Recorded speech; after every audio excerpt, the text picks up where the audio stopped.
soğuk evi ısıtan, nerededir bu deryaya liman? Dedik, kendileriyle huzur bulasınız diye sizin için türünüzden işler yaratması ve aranızda bir sevgi ve merhamet muharebesi de onun varlığının ve kudretinin ilerilerindendir.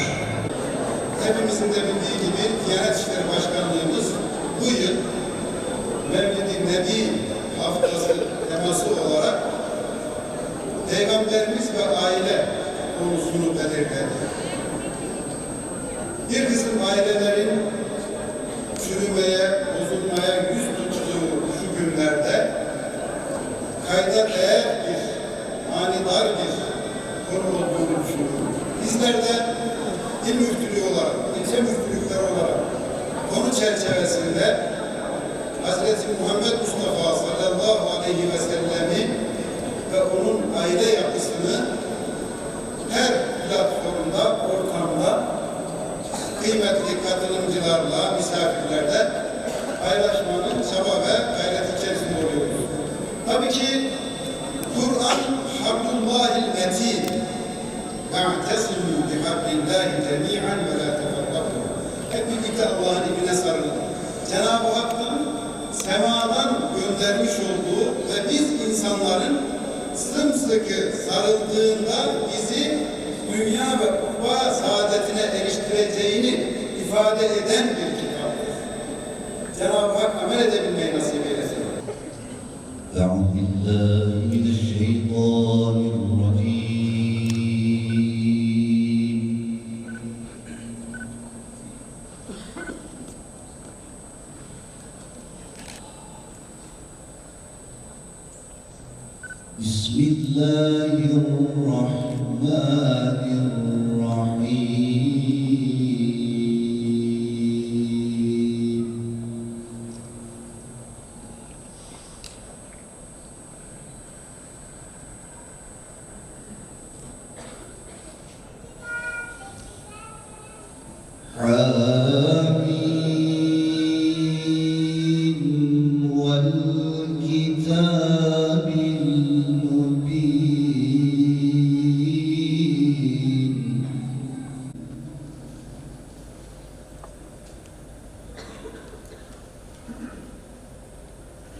أقم الصلاة لدلوك الشمس إلى غسق الليل وقرآن الفجر.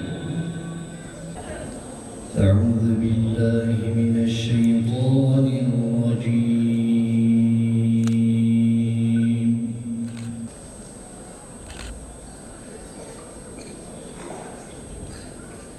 بسم الله الرحمن الرحيم.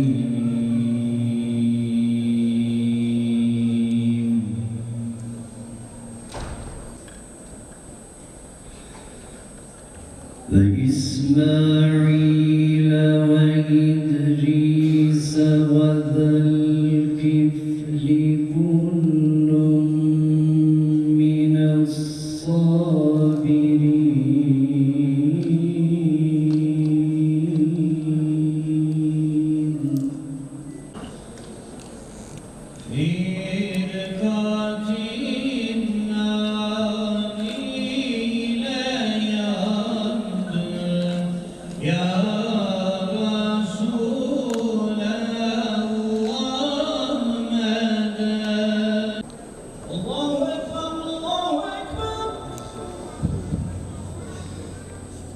Allahu Ekber.